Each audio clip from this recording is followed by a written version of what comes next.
What's going on, guys? It's Jimmy here. Welcome to our daily show where we discuss the fourth stimulus check update, the stimulus package update, daily news, pretty much everything going on here in our country and in Washington, D.C., money, investing, the stock market. Remember that new videos come out here on our channel every day at 10 a.m., 3 p.m., and 8 p.m. Eastern Standard Time.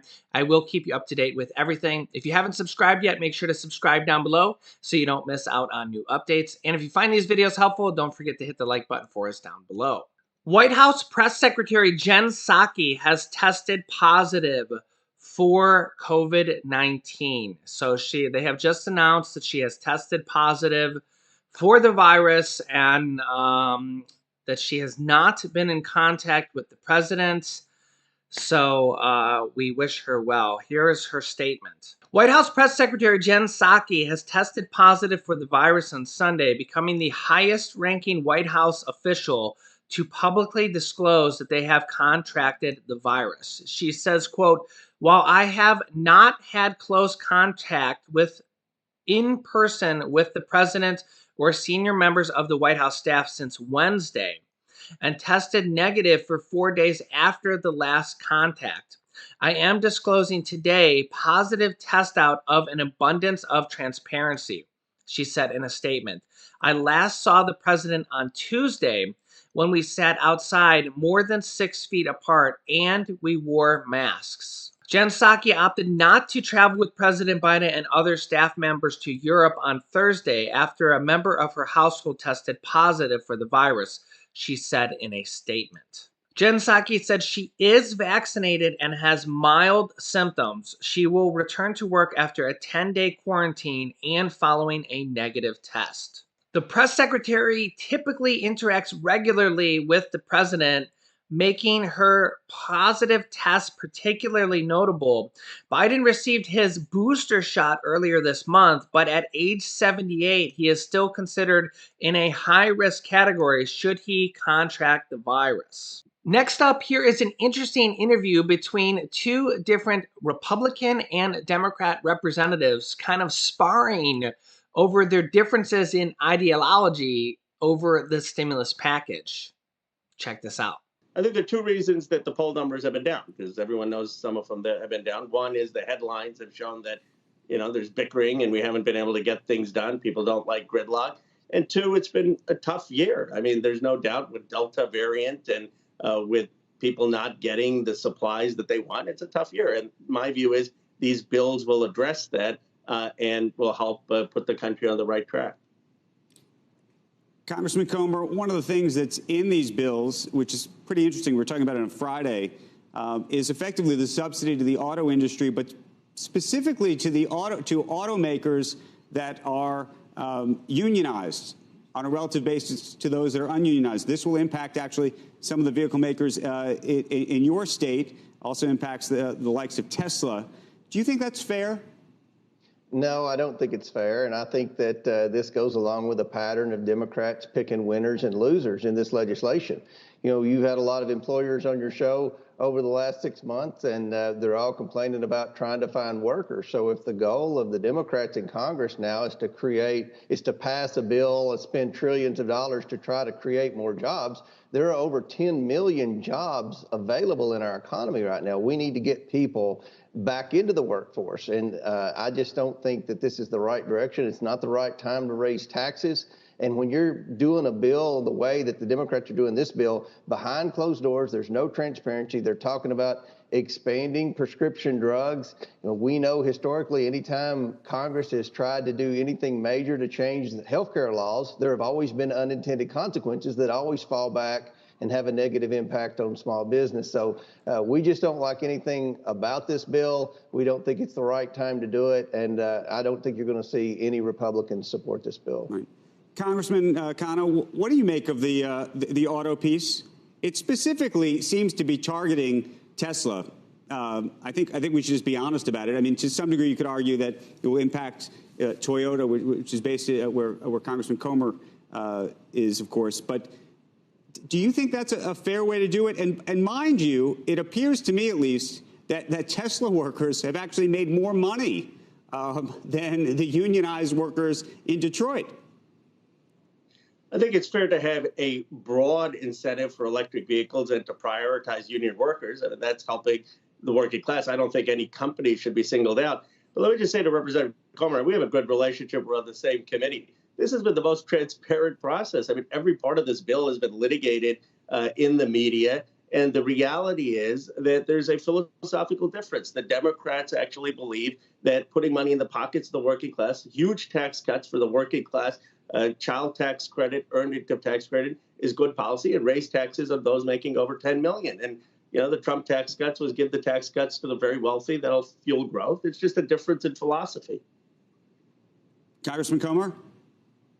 Well, I think the Republican philosophy with respect to the government is right now in this strong economy, the government needs to get out of the way. I mean, the government has, in fact, paid people not to work, which has created a labor shortage. The government is trying to enact more climate change policy at a time when energy prices are skyrocketing, when we need to be increasing production in America, not decreasing production in America. We want to be less dependent on foreign oil. We don't want Joe Biden in Europe now begging OPEC to increase production when we have the capacity to increase production here in the United States. So I agree with my friend Ro Khanna. There is a big ideological difference right now between the Republicans and Democrats, but the Republicans really think there's too much government. We need to get the government out of the way. And we start Congressman Comer, are you surprised that the stock market is effectively at record highs? If what you're saying is correct, and look, I've never wanted to actually look at the stock market as an indicator of how great everything is, but I will tell you, in prior administrations, there have been people pointing to the market as an indicator of that. I think the market is a great indicator. What you're seeing is the government's printed so much money. You talk to any community banker, the banks are awash in cash right now. There's so much cash out there with the PPP loan program, which was in the previous administration, with the stimulus package that's already passed the Biden administration. Now they're talking about trillions more. There's so much money out there. People have to put it somewhere, so they're putting it in the stock market. The negative part of that is, yes, the stocks are going up, but also goods are going up because we're seeing inflation for the first time in 2 decades. Congressman Khanna, final word to you, but I would ask you the same question in a different way, which is it surprising to you that the poll numbers are where they are, given that the stock market is where it is? No, because working class Americans are hurting, and that has always been the problem. But the reality is, look, inflation is a monetary phenomenon. You can talk about the Fed and we can talk about quantitative easing. But the reality is, what can the federal government do? The federal government can invest in domestic manufacturing. We can get people back into the workforce, which is what this bill does by supplying, helping childcare. And we can help put more money in people's pockets so that they can deal with higher prices. This is going to be the largest tax cut for working families. And that's why I'm confident it will pass and help steer our economy in the right direction.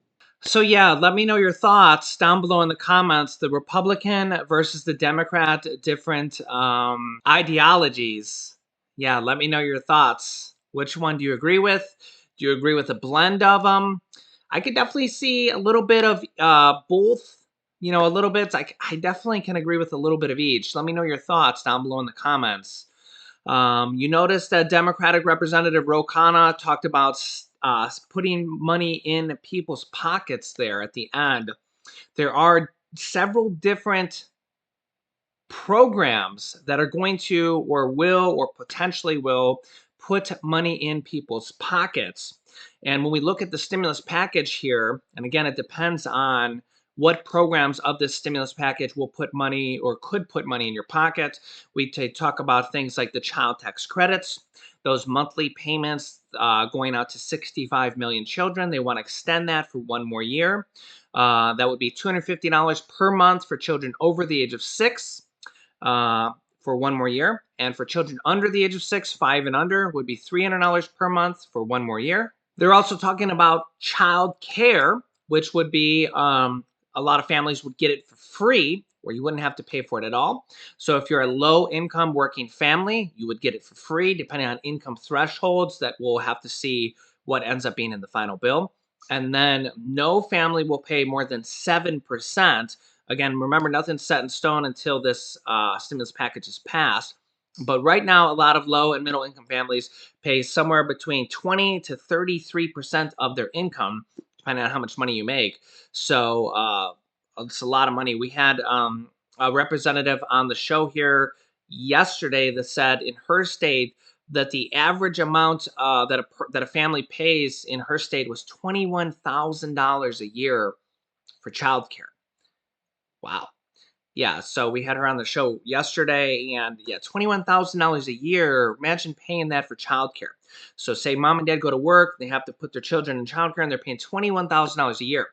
So now, again, if that stimulus program applies to you in this package, you will now pay only 7% of your income.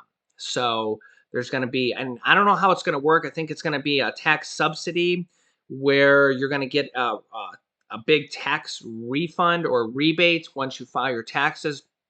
We'll have to see how they implement the program, but you're now going to pay no more than 7% of your income.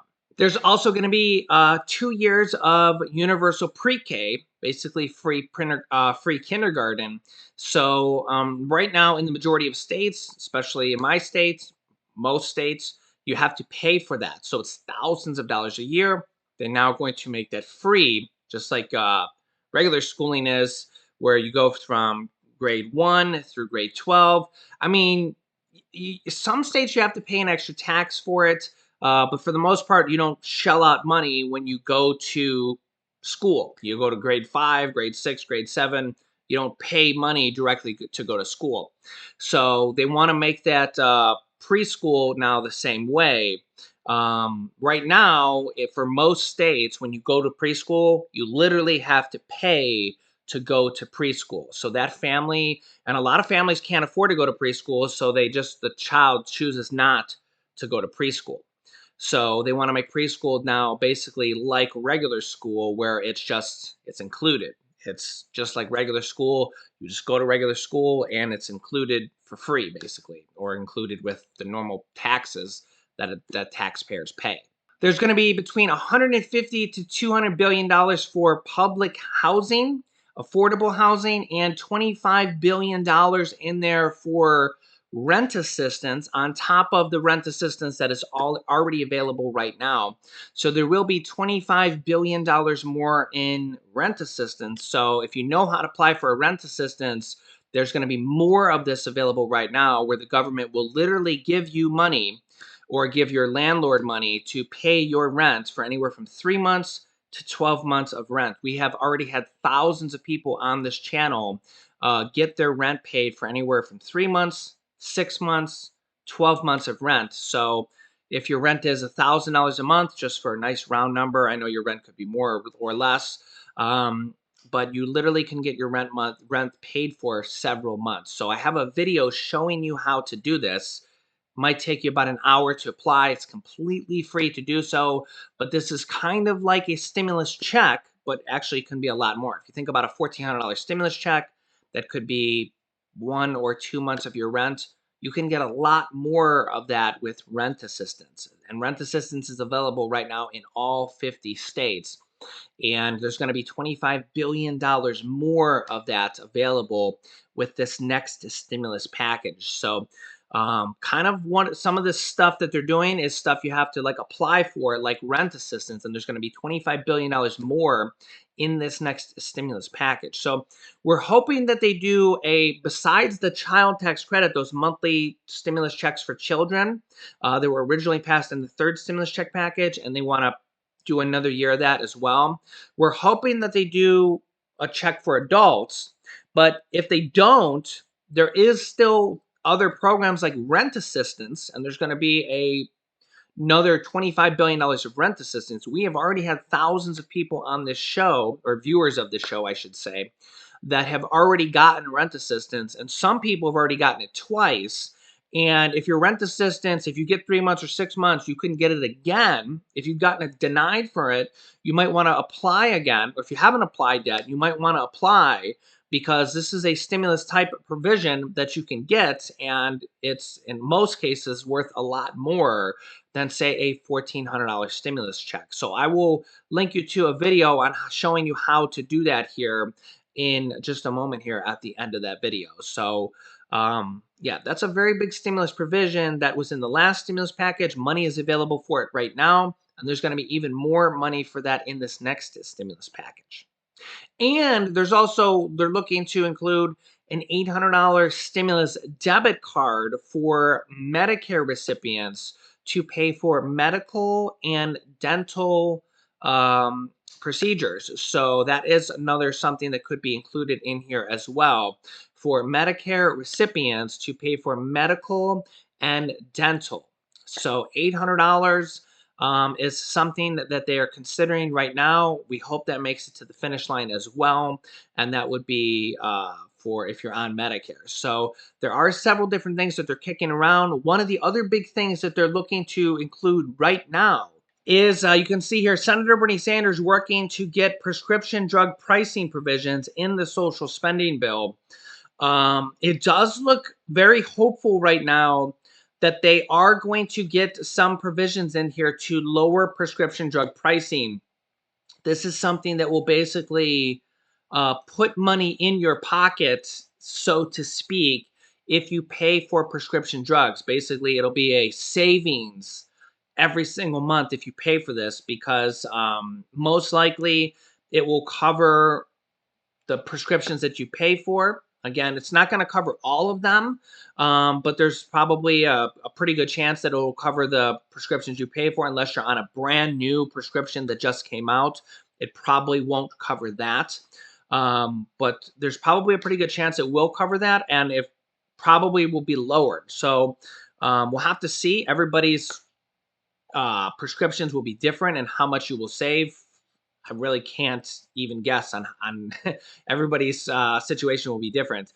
But they are looking to work on this and have this added into the stimulus package. In fact, we've had very positive wording and kind of a reinforcement from several Democratic lawmakers here within the last 24 hours that it looks like it will be added into the stimulus package. So they say that about 66% of adults are on prescriptions. And so this would be a savings for over 150 million adults if this is added in here. It's a very big stimulus type item, savings program that Senator Bernie Sanders has really been trying to push for, because he knows how big of an item it would be for tens of millions of adults to start saving on prescriptions every single month. And I've seen so many comments from you guys saying, yeah, Jimmy, I pay a lot of money. I pay, and I've seen some people say that they spend hundreds of dollars a month, or a lot of people say that they have prescriptions that they can't even get because they can't afford. Some people say they have to choose between food and prescriptions every single month. And I think that insulin would probably be one of these things that are negotiated down, because insulin's been on the market for a while.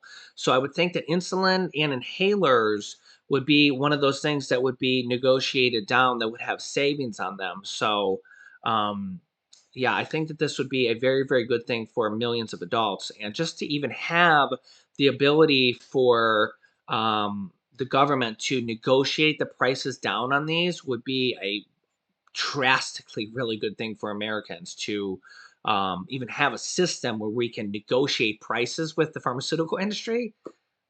Like, thank God that we can even do that, right? Like, let's hope that this gets in there. This has been a very big battle that's been going on for years, even with Republicans. I mean, even former President Donald Trump was trying to get this done. Republicans have been trying to, of course, Republicans don't want to vote for this now because the Democrats are trying to do this and it would count as a Democratic win. But Republicans have been trying to do this, Democrats have been trying to do this. And it really doesn't matter who gets the W. Let's just get this done for the people, because all that really matters is that people get helped, right? So let's hope that this really gets done, because this is a big thing. So the initial plan was to maybe vote on this as early as tomorrow, but I don't know if that's going to happen, because they're pushing to add this prescription drug pricing in. They're also negotiating on several different things here. So honestly, think about it this way. If they're looking to add in more items, that's a good thing, right? So put it this way. Would you rather have them vote and not add in more things? Or would you rather have them add in more things? So, I would rather have them add in more things. So we'll have to see what they do here. They are planning on voting this week. I will keep you up to date here. Literally, as I said, things are changing by the moment.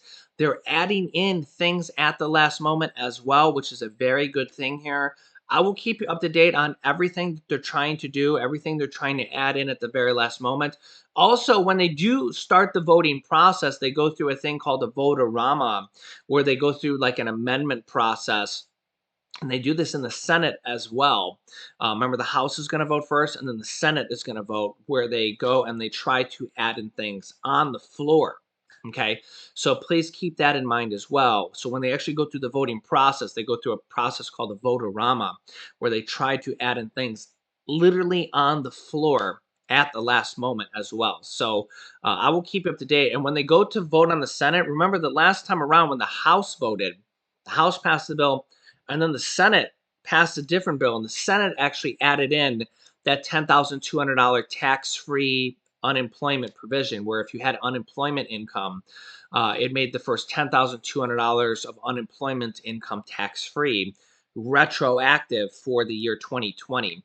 And that meant that a lot of people got anywhere from several $100s to several $1,000s of an extra check back from the IRS. Made the first $10,200 of unemployment income tax-free, kind of thanks to Joe Manchin. I mean, he negotiated some other things down. He negotiated that the third stimulus check threshold be reduced from $100,000 of income to $80,000.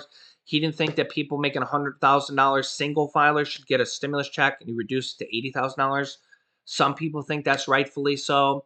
But on the other hand, they added in the $10,200 unemployment tax-free provision on the floor, on the Senate floor, after the House passed the bill. So they kind of add things in literally at the last minute. This was after the bill was written, after the House already passed the bill.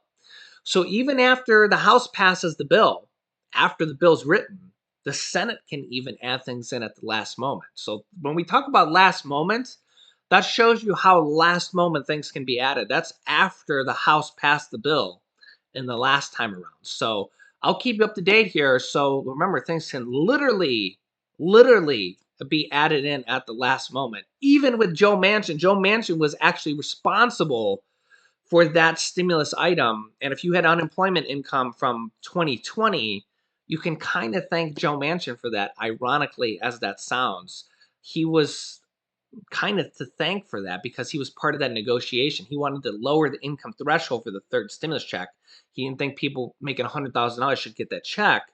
But as part of that negotiation, they added in that provision for unemployed people, thinking they didn't want to have people that were unemployed get hit with that extra tax bill that they might not have been aware of.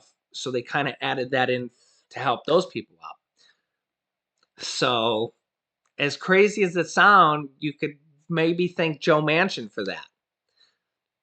So I know everybody says Joe Manchin will never go for this and go for that, but ironically, they added that in with Joe Manchin. So I'll keep you up to date here. There's going to be a lot of things going on here in the next few days. Don't miss any new videos here at this point. Make sure to subscribe down below if you haven't yet. It's completely free to do so. Literally just click subscribe. And remember, the new videos come out here every day at 10 a.m., 3 p.m., and 8 p.m. Eastern Standard Time. I'll keep you up to date with the stimulus package and everything else going on here in our country. You can click here to watch my newest stimulus check video next.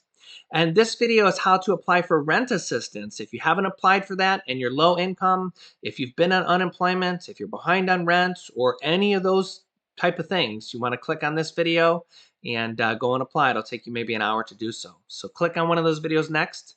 Thanks, guys, and I'll see you in the next video.